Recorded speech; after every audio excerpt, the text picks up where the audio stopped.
وكان فضل الله كبيرا ورحمته لقاصدي بيته واسعة، حيث مكن رجال المباحث العامة من القبض على من نفذوا هذه الجريمة، وبعد القبض عليهم دلوا على من شاركهم في جريمتهم. وجميع من توفرت الأدلة على اشتراكهم في الجريمة من أبناء الشيعة، وهم حسن عبد الجليل حسين محمد الحسيني، جنسيتي كويتي الجنسية، متزوج ولي 4 أبناء، أعمل مدرسا في أحد المدارس في دولة الكويت، مذهبي شيعي، وسني 37 عاما. بالنسبة لالتحاقي بخلية حزب الله تمت قبل عام تقريبا، والذي حثني على الانتماء إلى هذه الخلية هو منصور المحميد وعلي عبد الله صادق.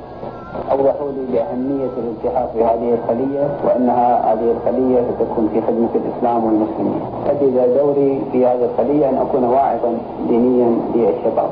كنا نجتمع في جمعية الثقافة الاجتماعية عن حزب الله ودور حزب الله في العالم ودور حزب الله في المجتمعات التي نعيشها، وأننا نقدم الخدمات سواء كانت اجتماعية أو غيرها سياسية أيضا، وأن لا نتأخر في خدمة هذا الحزب بأي شيء. فتحنا منصور المحميد لأنه ستقوم المجموعة بالتفجير في مكة المكرمة بخدمة طبعا حزب الله. اقتنعنا بهذا الأمر، ذهبت إلى منصور المحميد وأخذت العبوة منه، وذهبت إلى مكان مخصص لي ووضعت العبوة، ثم رجعت إلى الحملة بعد انتهائي من العملية. كنت على معرفة بشخص كويتي يدعى عباس عبد الرسول المسوي، وهو مقيم الآن في إيران، حيث جندني قبل 2 تقريبا لصالح حزب الثائرون على خط الإمام الخميني أو المتفرع من حزب الله، وعرفني بعد ذلك على الشخصين الإيرانيين اللذين يعملان في السفارة الإيرانية بالكويت، وهما محمد رضا غنوم وصادق علي رضا. تعرفت عليهما، زادت علاقتي معهما، وجنبت معهما في حزب الثائرون على خط الإمام الخميني. قد كلفوني هذين الشخصين في عام 1988 بإدخال مواد متفجرة من نوع مادة TNT تهريبا إلى داخل المنطقة الشرقية في المملكة العربية السعودية.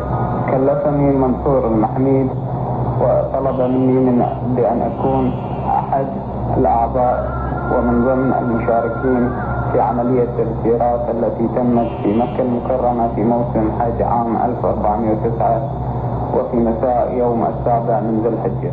بأمر وتوجيه ودعم إيراني فجروا في بيت الله الحرام في الشهر الحرام سفكا للدم الحرام، وذلك في عام 1989. اسمي عبد الوهاب حسين علي بارون، كويتي الجنسية من أصل إيراني، عمري 22 سنة، شيعي. بالنسبة لعملية التفجيرات اللي حدثت في مكة، وقابلنا المسؤولين الإيرانيين لهم محمد رضا وصادق رضا، واستلمنا منهم المتفجرات. وأنا من موقعي هذا اللي أقول لك، لما أقول لك ما يخدم الإسلام يعني فعلا ما يخدم الإسلام. راحت في أرواح بريئة ما لها أي ذنب وما لها أي دخل في هذا العمل. الهدف من هذه العملية هو زعزعة الأمن في الحج والبلبلة فيه، وإشعار الآخرين بأن المملكة ما لها قدرة في إدارة الحرمين الشريفين، ولعدم حضور الإيرانيين للحج. وسارع الأطباء لعلاج المصابين الذين تعددت إصاباتهم. ما عنده إسلام، ما عنده دين، ما عنده رحمة. اللي عمل فينا كده أنا ربنا اللي يعلم بالولع بتاع جسمنا دي بس كده. ندعو الله سبحانه وتعالى أن يأخذ أيدي هؤلاء الظالمين، لأن الله تعالى يقول في كتابه: ومن يرد فيه بإلحاد بظلم نذقه من عذاب أليم.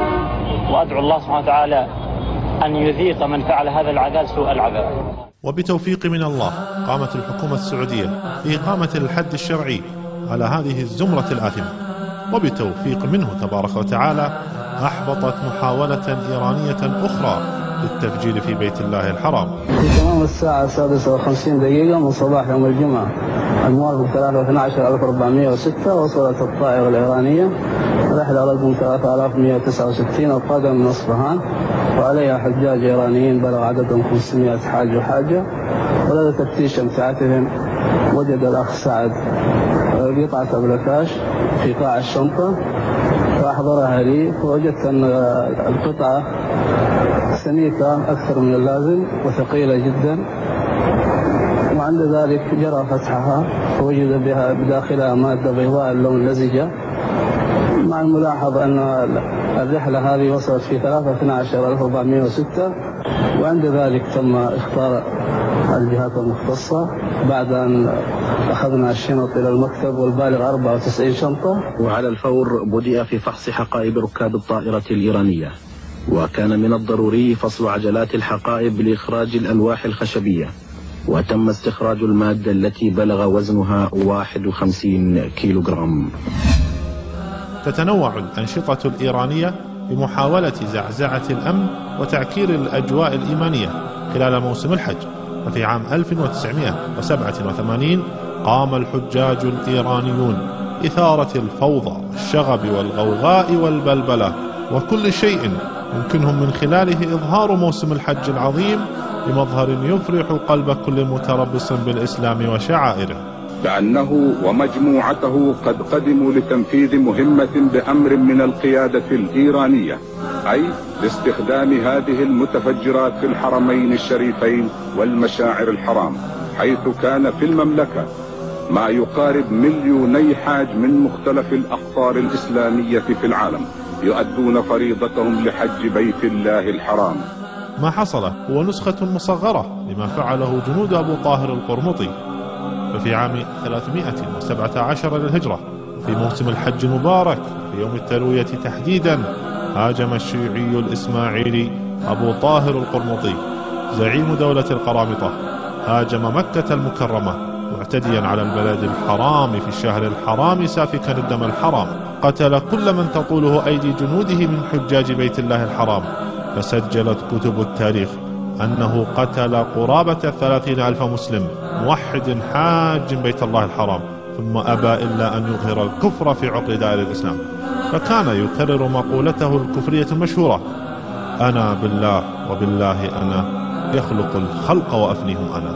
وبعدها بدأ بتطبيق عقيدته في البيت الحرام، عر البيت، خلع بابه وقلع الحجر الأسود ليسرقه وينهبه إلى عاصمتهم هجر.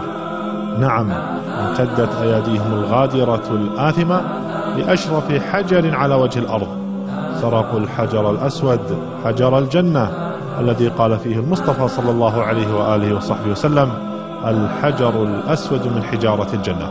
سرقوه ليبقى هذا الحجر الذي قبله النبي أسيرا بيد مدعي التشيع ومحبة آل البيت، يبقى أسيرا لمدة 22 سنة وشاهدا على مكر شياطين الطائفية الدخيلة على الإسلام. عيوني في يميني كعبتي قدسي وديني، كعبة الله ملاذ للبرايا من سنيني، للبرايا من سنيني. قدس الله رباها أقوى من كل الحصون، قد حماها الله دوما، فاقرأوا سفر القرون، فاقرأوا سفر القرون. بعيوني في يميني كعبتي قدسي وديني، كعبة الله ملاذ للبرايا من سنين، للبرايا من سنين.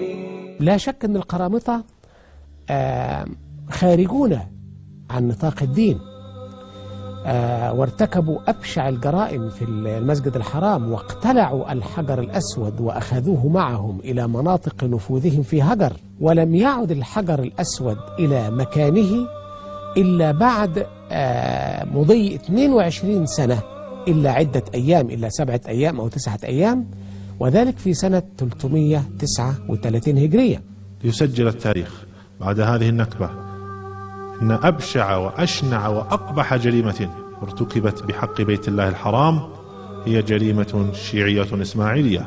ويسجل التاريخ أن الحجر الأسود لم يسرقه يهودي ولا نصراني ولا بوذي، بل تجرأت عليه أيدي ادعت الإسلام وزعمت